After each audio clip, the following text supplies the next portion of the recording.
कहाँ तक हो गया था दोस्तों?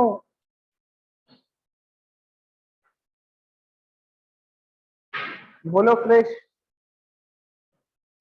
सर आपने प्रिंसिपल ऑफ एटॉमिक कंजर्वेशन के ऊपर एक क्वेश्चन करवाया था कल, और कुछ एग्जांपल्स दिए थे और एक क्वेश्चन करवाया था। करवा दिया था, समझ में आ गया। प्रिंसिपल ऑफ एटॉमिक कंजर्वेशन, कोई दिक्कत तो नहीं जाएगी कभी भी अप्लाई करने में? No sir. चलो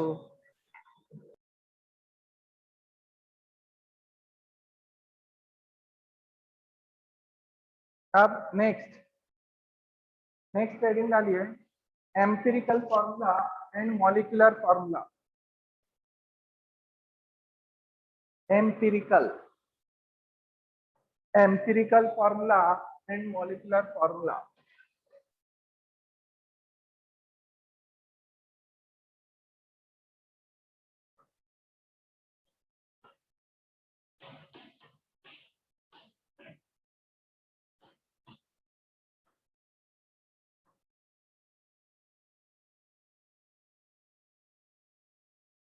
फॉर्मूला एंड मॉलिक्यूलर फॉर्मूला।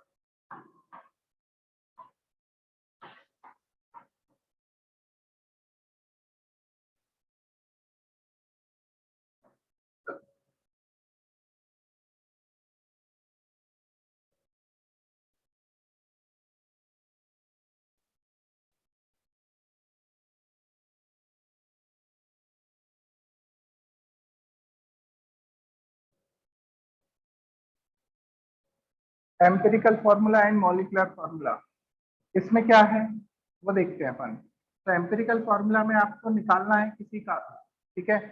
जैसे फॉर एग्जांपल किसी का भी एम्पिरिकल फॉर्मूला निकालना है तो उसका आपको क्या गिवन होगा बेटा? Percent weight by weight. क्या गिवन होगा? अब परसेंट वेट बाय वेट देखो पहले क्या होता है परसेंट वेट बाय वेट, तो वो पॉइंट समझते हैं, ठीक है। अपन जैसे किसी का भी परसेंट निकालता है, तो जैसे तुम्हारे मार्क्स का परसेंट निकालना है, फिजिक्स की बात करें 75 का टोटल है, उसमें से 65 मार्क्स यदि आपके आए हैं तो क्या करोगे? परसेंटेज ऑफ फिजिक्स में 65 डिवाइडेड बाय 75 इंटू 100। अरे बोलो यही करते हैं। मार्क्स परसेंट की बात करें अपन, पूरी क्लास में जितने बच्चे बैठे हैं, मैं भी इंक्लूड कर लूँ अपने आप को, तो किसी का भी अपन मार्क्स परसेंट निकालना है, मेरा ही निकालना है, तो मेरा मार्क्स डिवाइडेड बाय अपन सबका मार्क्स इंटू 100। अरे बोले कोई दिक्कत तो नहीं किसी को? अब यदि मैं ये लेता हूँ बेटा कि यदि टोटल मास ही 100 ग्राम, टोटल मास कितना है? तो 100 ग्राम अपन टोटल मास ले रहे हैं, उसमें से सबका मास जितना जितना होगा वो उसका मास परसेंट होगा। सही है? नहीं आया समझ में? 100 ग्राम यदि टोटल मास लिया है, उसमें 3 एलिमेंट्स थे, A B and C. A B and C 3 present है। वो बोल रहा है ए का मास है x%, बी का मास है y%, और सी का मास है z%। तो मैं ये बोल सकता हूं कि सबका सम किसके इक्वल आएगा? 100 के, क्योंकि टोटल परसेंट तो 100 ही होगा ना। कोई दिक्कत तो नहीं? अब मैं ये भी बोल सकता हूं कि यदि मैंने 100% इन तीनों के परसेंट का सम था, अब मैं मान लेता हूं कि 100 ग्राम टोटल वेट है मेरे पास, इसका मतलब बता रहा हूं 100%। 100 ग्राम वेट है तो इसका कितना होगा? x ग्राम, इसका कितना होगा? y ग्राम, इसका कितना होगा? z ग्राम। आ रही है बात समझ में? अरे बोले x ग्राम, y ग्राम, z ग्राम। चलो तो अब इसी बेसिस पे अपन एम्पिरिकल फॉर्मूला निकालते हैं। तो सबसे पहले समझते हैं एम्पिरिकल फॉर्मूला है क्या और मॉलिक्यूलर फॉर्मूला है क्या, ठीक है। तो एम्पिरिकल मतलब होता है सिंपलेस्ट रेशियो। क्या होता है बेटा? सिंपलेस्ट मतलब जितना ज्यादा सिंपल आप रेशियो ले सकते हो, ठीक है। किसी का भी मतलब किसी भी मॉलिक्यूल का या किसी भी सब्सटेंस का आप जितना सिंपल, उसमें जितने भी एलिमेंट्स प्रेजेंट हैं उनका जो सिंपल रेशियो लेंगे वो कहलाएगा एम्पिरिकल फॉर्मूला।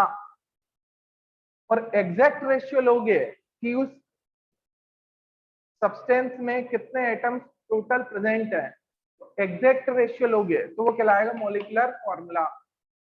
अब इसका सबसे सिंपल एग्जांपल लेता हूं, ग्लूकोज। ठीक है, इससे बहुत अच्छे से समझ में आएगा। ग्लूकोज का फॉर्मूला बताएं, क्या रहता है? C6H12O6। ठीक है, ये इसमें कार्बन कितने थे बेटा? हाइड्रोजन कितने थे? ऑक्सीजन कितने थे? 6। तो ये एग्जैक्ट रेशियो है, तो ये कहलाएगा मॉलिक्यूलर फॉर्मूला। क्या कहलाएगा? अब इनका सिंपलेस्ट रेशियो लें तो 6 का हम सब में डिवाइड कर सकते हैं, तो यहाँ पे क्या आ जाएगा? CH2O। तो ये क्या कहलाएगा?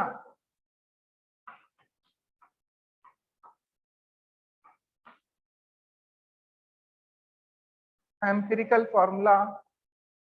सुन लिया सभी ने? क्या कहलाएगा? Empirical formula. यहां तक कोई समस्या तो नहीं? लॉक कर दें? अरे बोले, ये पॉइंट समझ में आ गए? तो empirical formula and molecular formula में, तो यहाँ पे क्या एम्पिरिकल फॉर्मूला में क्या होता है बेटा? Simplest ratio of atoms, simplest ratio of atoms of element. ठीक है, तो सिंपलेस्ट रेशियो होना चाहिए। एग्जैक्ट रेशियो यदि होता है तो वो मॉलिक्यूलर फॉर्मूला बनाता है। एग्जैक्ट रेशियो यदि होता है तो वो मॉलिक्यूलर फॉर्मूला बनाता है। सुन लिया सभी ने? एग्जैक्ट रेशियो मॉलिक्यूलर बनाएगा, सिंपलेस्ट रेशियो एम्पिरिकल बनाएगा। यहां तक कोई समस्या? तो एम्पिरिकल फॉर्मूला समझ में आ गया बेटा, मॉलिक्यूलर फॉर्मूला समझ में आ गया। किसी किसी में एम्पिरिकल और मॉलिक्यूलर सेम ही होते हैं। आयनिक कंपाउंड्स की बात करें, किसकी? आयनिक कंपाउंड्स में क्या होता है? आयनिक कंपाउंड्स बनते कैसे हैं? मेटल्स और नॉन मेटल्स, या फिर मेटल्स और नॉन मेटल का ग्रुप। मेटल्स और नॉन मेटल्स आयनिक बनाएंगे, और मेटल्स और नॉन मेटल्स का ग्रुप, जैसे SO4 है, ठीक है, और मेटल ले लिया, तो ये जो बनाएंगे वो आयनिक बनाएंगे। क्या बनाएंगे? आयनिक। तो इनमें हमेशा empirical is equals to molecular होगा। इनमें हमेशा क्या होगा? Empirical is equals to molecular. सुन लिया सभी ने? एम्पिरिकल फॉर्मूला मॉलिक्यूलर फॉर्मूले के इक्वल कब होगा? आयनिक में। सुन लिया? तो एम्पिरिकल मॉलिक्यूलर के इक्वल भी हो सकता है और इक्वल नहीं भी हो सकता है। ठीक है, दोनों ही केस हो सकते हैं। आई बात समझ में? कोई दिक्कत तो नहीं? लॉक कर दूं? चलो, अब एम्पिरिकल फॉर्मूला हम निकालेंगे कैसे? यदि मास परसेंट गिवन है। क्या गिवन है? तो यहाँ पे एग्जैक्ट रेशियो होगा, यहाँ पे सिंपलेस्ट रेशियो होगा, यहाँ पे एग्जैक्ट रेशियो, यहाँ पे सिंपलेस्ट रेशियो। ठीक है, तो मॉलिक्यूलर फॉर्मूला समझ में आ गया, एम्पिरिकल समझ में आ गया। एम्पिरिकल मॉलिक्यूलर के इक्वल भी हो सकता है और नहीं भी हो सकता है, दोनों ही चीजें हैं। ठीक है, जैसे Na2SO4 है, तो अब इसके लिए एम्पिरिकल फॉर्मूला और मॉलिक्यूलर फॉर्मूला दोनों क्या रहेंगे? सेम, क्योंकि अब इसमें 2 में पूरे में डिवाइड नहीं जा सकता बेटा। बात समझ में? क्योंकि सल्फर 1 है, सोडियम 2 है, ऑक्सीजन 4 है, तब 2 का डिवाइड जाएगा तो ये 1/2 होगा। आधा आइटम नहीं लेना है। सुन लिया? इंटीजर वैल्यू लेना है आपको। तो उसमें अपन बात करें Na2SO4 की बात करें, तो यहाँ पे आपको पॉइंट ध्यान रखना है। इसके लिए एम्पिरिकल फॉर्मूला यही रहेगा बेटा, और मॉलिक्यूलर फॉर्मूला भी यही रहेगा।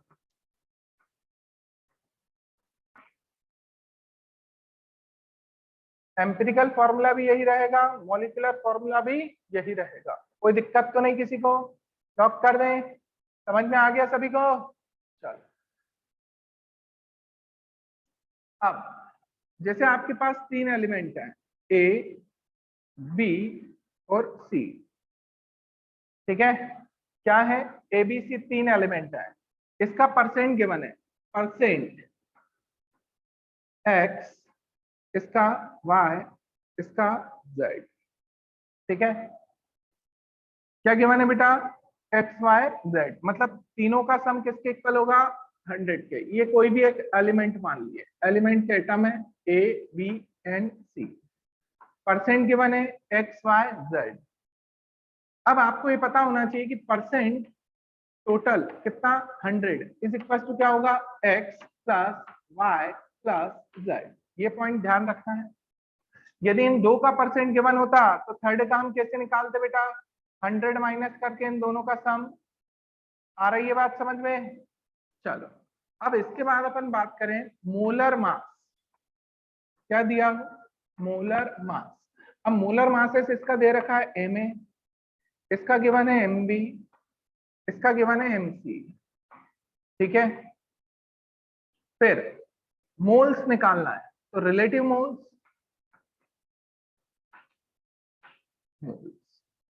रिलेटिव मोल्स क्या होता है, percent divided by molar mass, percent divided by molar mass. तो परसेंट कितना था इसका, x, divided by molar mass कितना है एम ए, इसका परसेंट कितना था y, divided by M B, इसका परसेंट कितना था z, divided by M C. आ रहा है समझ में। अब इनसे वैल्यूज आ रही हैं, सपोज इससे वैल्यू आ रही है स्मॉल है या m n, और इससे वैल्यू आ रही है p। क्या आ रही है, m n p। अब सिंपलेस्ट निकालना है, तो सिंपलेस्ट मोल रेशियो और मोल्स, ये कैसे निकालोगे बेटा, सबसे पहले relative moles, relative moles divided by relative moles divided by lowest value of relative moles, lowest value of relative moles, lowest value of relative moles। आ रहा है समझ में, कोई दिक्कत तो नहीं। Lowest value of relative moles, simplest moles निकालना है, सिंपलेस्ट मोल्स। तो उसके लिए आपको क्या करना पड़ेगा बेटा, सिंपलेस्ट मोल्स निकालने के लिए relative moles divided by lowest value of relative moles. अब सपोज हम ये मान लेते हैं कि P जो है ये लोएस्ट वैल्यू है, क्या है, वैल्यू। ये सब हम मान रहे हैं बेटा, ठीक है, सुन लिया। ये हमने माना इन तीनों जो वैल्यूज आई है उसमें लोएस्ट वैल्यू कौन सी है, P।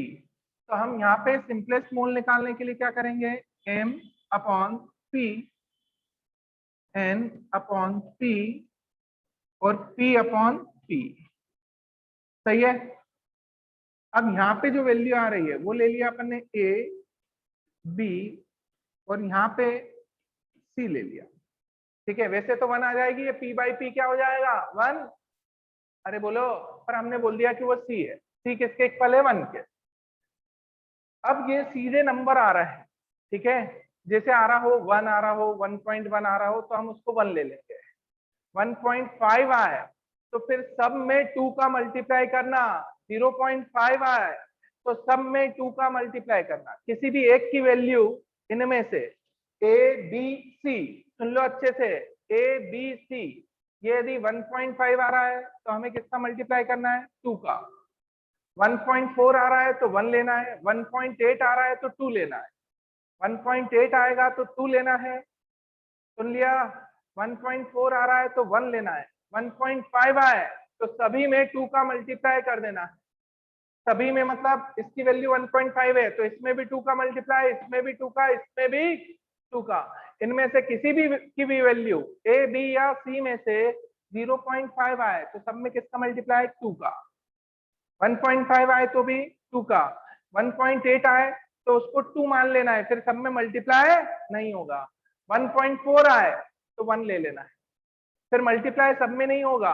सुन लिया सभी ने, केवल 0.5 आ रहा हो आगे तो सब में फिर किसका मल्टीप्लाई करेंगे, 2 का करेंगे।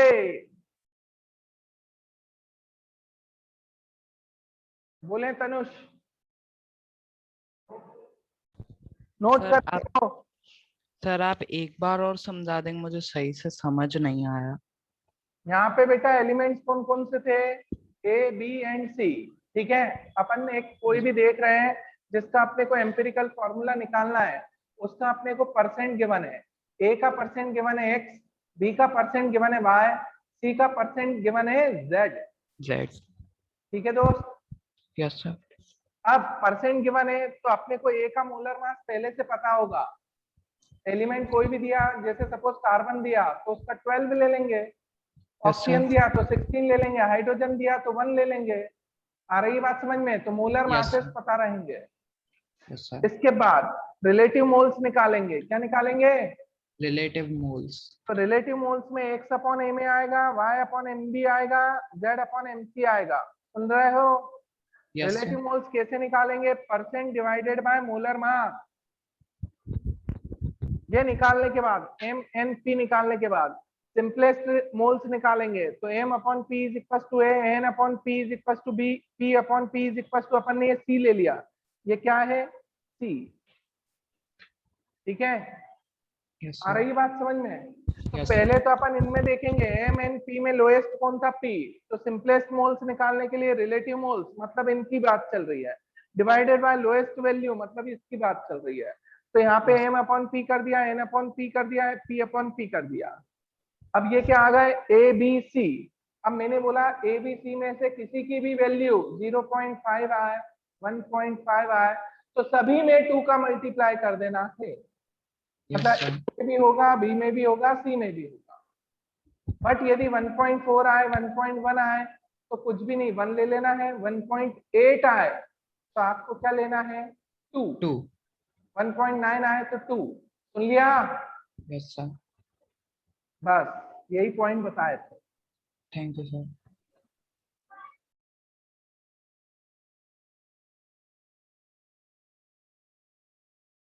यहाँ तक कोई समस्या तो नहीं।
ये हो गया।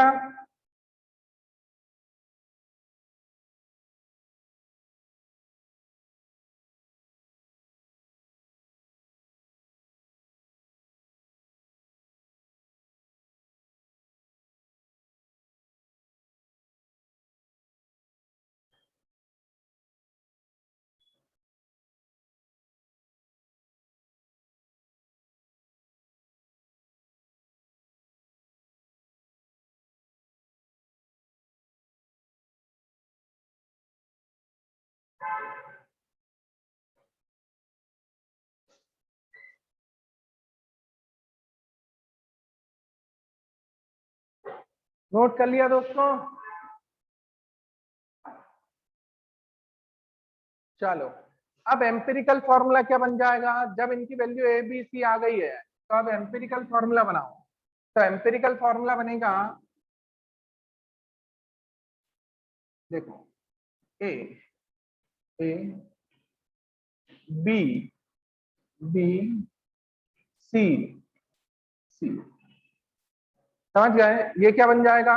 Empirical formula.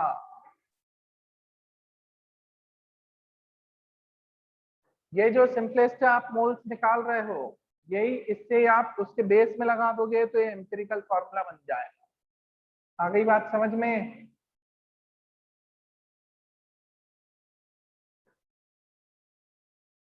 ये जो सिंपलेस्ट मोल आप निकाल रहे हो, ये जो भी एलिमेंट के आपने निकाले हैं उसका सिंबल लेके उसके बेस में लगा देना है, तो इससे आपका बन जाएगा एम्पिरिकल फॉर्मूला।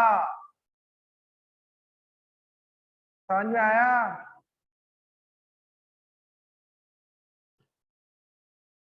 फिर मॉलिक्यूलर फॉर्मूला देखें। अब मॉलिक्यूलर फॉर्मूला जो है, तो मॉलिक्यूलर मास गिवन होता है। क्या गिवन होता है?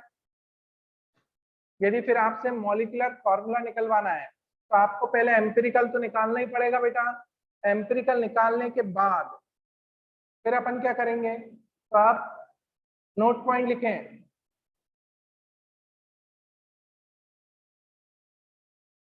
Note point, relation between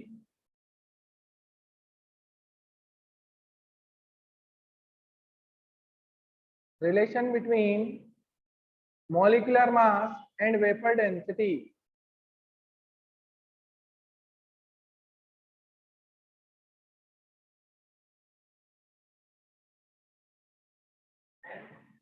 Vapor density, VAPOUR, vapor density।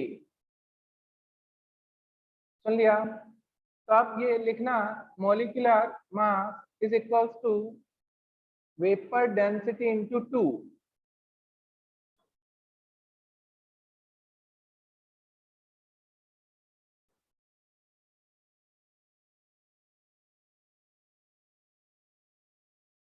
molecular mass is equals to vapor density into 2।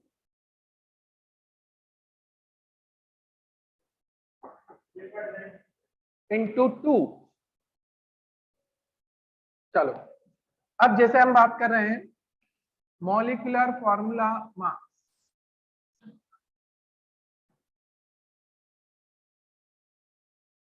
मास, इसी को मॉलिक्यूलर मास भी बोलते हैं बेटा। और मॉलिक्यूलर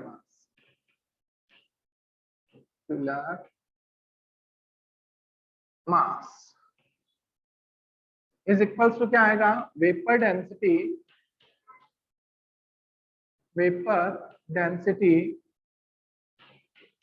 इंटू 2। ठीक है, वेपर डेंसिटी इंटू 2 ये होता है। अब ये आया कैसे है, तो इसका डेरिवेशन करना है, तो लिखें vapour density is equals to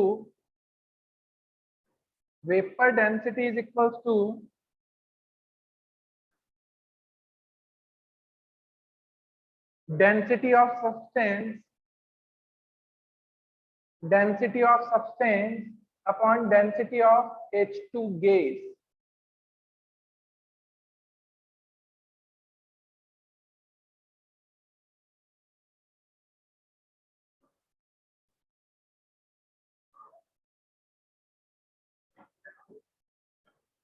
Vapor density is equals to density of substance upon density of H2 gas।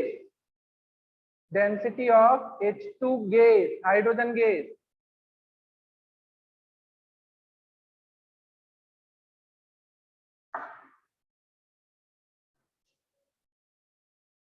ठीक है, तो हमने क्या, वेपर डेंसिटी इसको कैपिटल डी से बताते हैं बेटा, या वेपर डेंसिटी और डी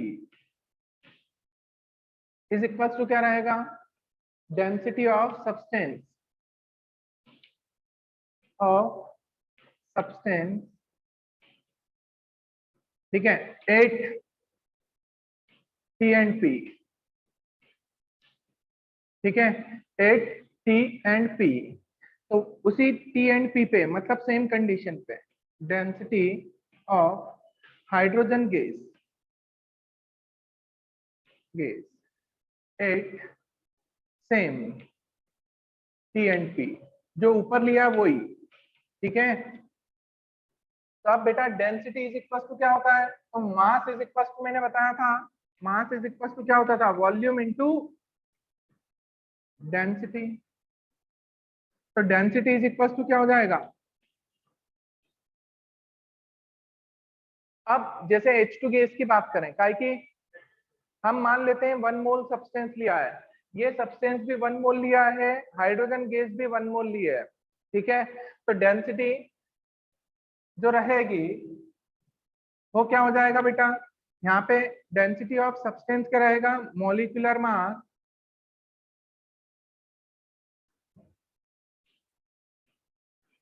अपॉन वॉल्यूम, सही है। फिर डेंसिटी ऑफ H2 क्या रहेगा, मॉलिक्यूलर मास ऑफ H2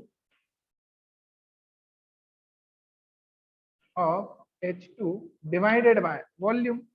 अब जब टेम्परेचर एंड प्रेशर सेम होते हैं, ठीक है, तो जितने भी मोल हो उनका वॉल्यूम सेम होता है, क्योंकि अपन बोलते हैं 1 मोल लिया है तो 1 मोल कितना वॉल्यूम ऑक्यूपाई करता है, यदि टेम्परेचर और प्रेशर में स्टैंडर्ड ले लेता, एसटीपी और एनटीपी ले लेता, तो वहां पे वो 1 मोल गैस कितना वॉल्यूम ऑक्यूपाई करती, 22.4 लीटर। तो मतलब ये भी उतना ही होता, ये भी उतना ही होता, तो ये क्या हो जाएंगे, कैंसर। तो vapour density is equal to क्या आ रहा है, देखो अब क्या लिया अपन ने, मॉलिक्यूलर मास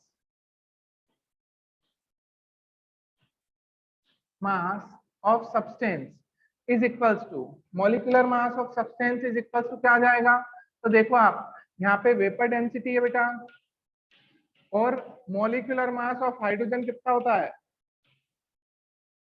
तो ये बन गया relation, molecular mass of H2 कितना होता है, 2, हाइड्रोजन गैस का मास कितना होता है, 2 होता है ना।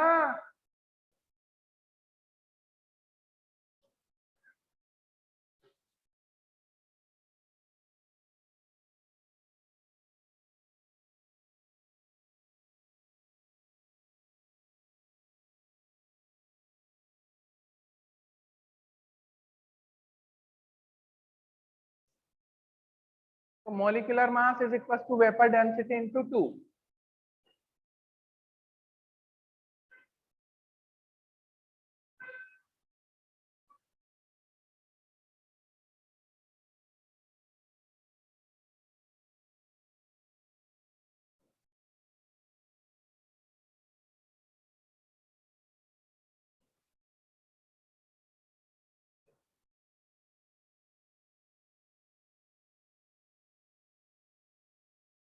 आ गया समझ में, कोई दिक्कत,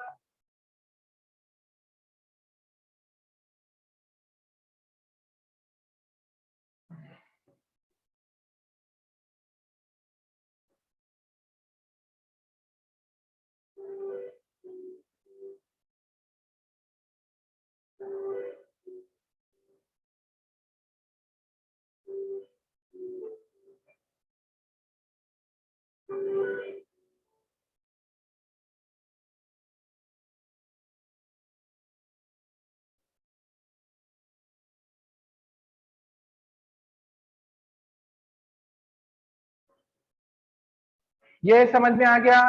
वेपर डेंसिटी एक रिलेटिव डेंसिटी है, रिलेटिव डेंसिटी मतलब होता है डेंसिटी का रेशियो, वेपर डेंसिटी क्या है, एक रिलेटिव मतलब किसी के रिलेशन में अपन ने निकाला है।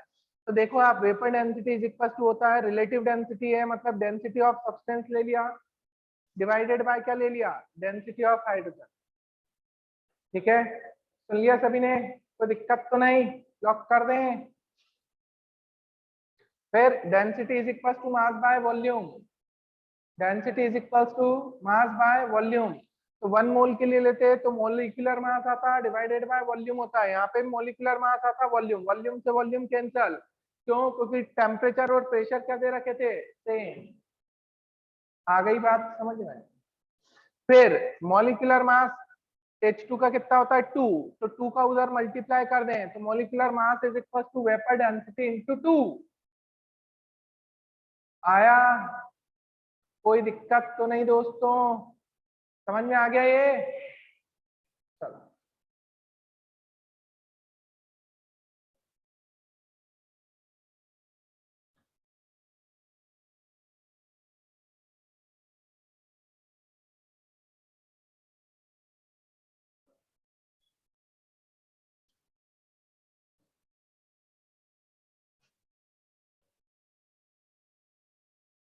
यहां तक कोई समस्या तो नहीं किसी को भी? अब देखो, अब हमें निकालना है मॉलिक्यूलर फॉर्मूला। क्या निकालना है? Molecular formula. तो इज इक्वल टू होता है बेटा, एम्पिरिकल तो आपने निकाल ही लिया था जब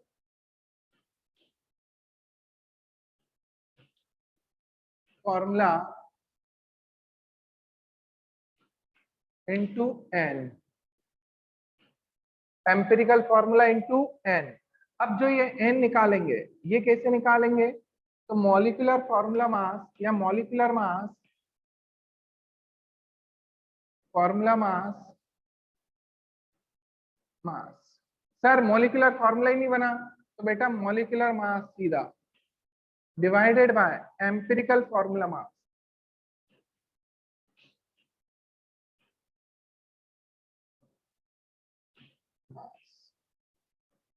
समझ गए? Molecular mass upon empirical formula mass. Empirical formula अपन ने वैसे निकाला था, याद है? अरे ये निकाल लिया था, ए ए, बी बी और सी सी। आ रही बात समझ में? तो इससे अपन इसका मास टोटल निकाल के यहाँ रख देंगे। मॉलिक्यूलर मास आपको गिवन होगा, नहीं तो वेपर डेंसिटी गिवन होगा। वेपर डेंसिटी गिवन है तो वेपर डेंसिटी इंटू 2 करेंगे, और मॉलिक्यूलर मास सीधा दिया है तो सीधा ही रख देंगे डिवाइडेड बाय एम्पिरिकल। यहाँ से इसका मास निकाल लेंगे, ये रखेंगे, एन निकाल देंगे। समझ गए? ये एन इस फॉर्मूले में, तो एम्पिरिकल फॉर्मूला क्या था? ए ए, बी बी और सी सी, इनटू क्या करना है? एन। तो इसका इनमें मल्टीप्लाई कर देंगे, ए बी सी में। सुन लिया सभी ने? ये पॉइंट समझ में आ गए?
ये नोट कर लिया सभी ने?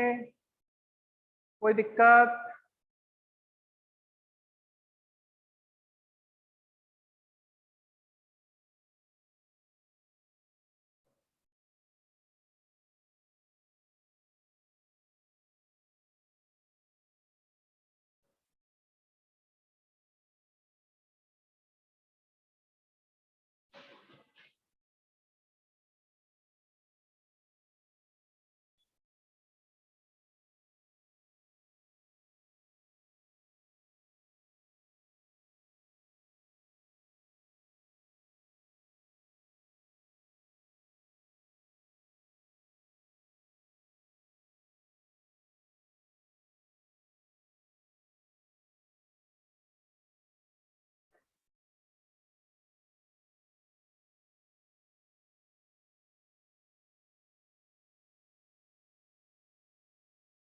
एम्पिरिकल फॉर्मूला मास अलग आएगा, मॉलिक्यूलर फॉर्मूला अलग रहेगा।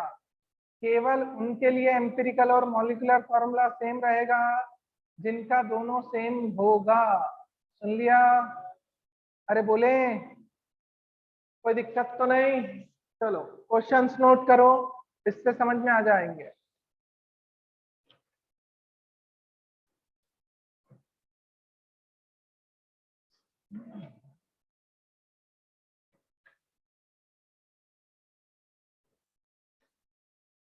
लिखें, an organic substance containing carbon, hydrogen, organic substance containing carbon, hydrogen and oxygen give the following percent composition.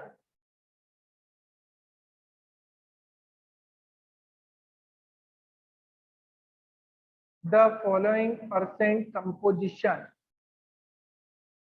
Carbon 40.684, 40 carbon का परसेंट लिखें 40.684, 40.684। हाइड्रोजन का लिखें 5.085, 5.085। ऑक्सीजन का लिखें 54.228, ऑक्सीजन का लिखें 54.228%। लिख लिया? टोटल सम करोगे तो 100 के आसपास आए या 99.99 आए, कोई दिक्कत नहीं। कार्बन का लिखना 40.684, हाइड्रोजन का लिखना 5.085, ऑक्सीजन का लिखना 54.228%। The molecular weight of the compound is, इसी में क्वेश्चन में, the molecular weight of the compound is 118। Calculate the molecular formula of the compound. Calculate the molecular formula of the compound. सुन लिया? Second लिखें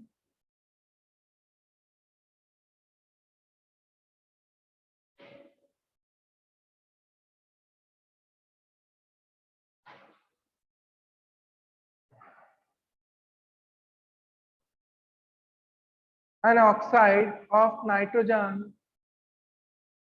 सीधे सीधे अब मैं परसेंटेज बता देता हूं बेटा। नाइट्रोजन का दे रखा है 25.94,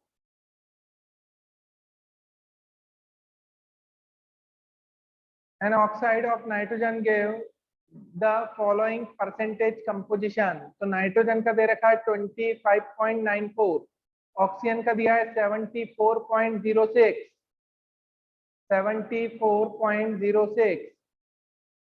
Calculate the empirical formula of the compound. Calculate the empirical formula of the compound. Next, hydroquinone,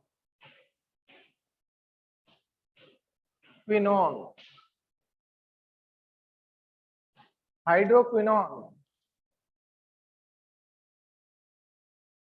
Next question, hydroquinone used as a photographic developer। Hydroquinone used as a photographic developer। फिर वही percent composition देख लो। Carbon का 65.4%, 65.4% carbon, 5.5% hydrogen and 29.1% oxygen. ठीक है, by mass. Hydroquinone board पे लिखा हुआ है, hydroquinone used as a photographic developer। अब हाइड्रोक्विनोन में परसेंट कंपोजिशन, तो हाइड्रोक्विनोन क्या रख रहा है बेटा, 65.4% कार्बन रख रहा है, 65.4% carbon, 5.5% hydrogen, 29.1% oxygen by mass. Calculate the empirical formula of hydroquinone। सुन लिया, ये तीनों क्वेश्चन करके लाना है, ठीक है दोस्तों, कर लाओगे जैसा बताया कॉन्सेप्ट वैसे ही। और कल ये नहीं सुनूं मैं कि हमें नहीं पता ना, ये नहीं, यहाँ हम भूल गए, हमने या हमने नहीं चाहिए, आपको क्वेश्चन सॉल्व करना है, ठीक है। सुन लिया, खाना खाने का टाइम मिला मतलब क्वेश्चन सॉल्व करने का भी मिल जाएगा। आ रही है बात समझ में? तो कल फालतू बातें ना करके सीधे क्वेश्चन के आंसर चाहिए मुझे, ठीक है। आ गया समझ में? ओके मित्रों, बाय बाय। तनुष बात करते हैं बेटा, अपन कॉल कर लेना, कॉल कर लेना मुझे।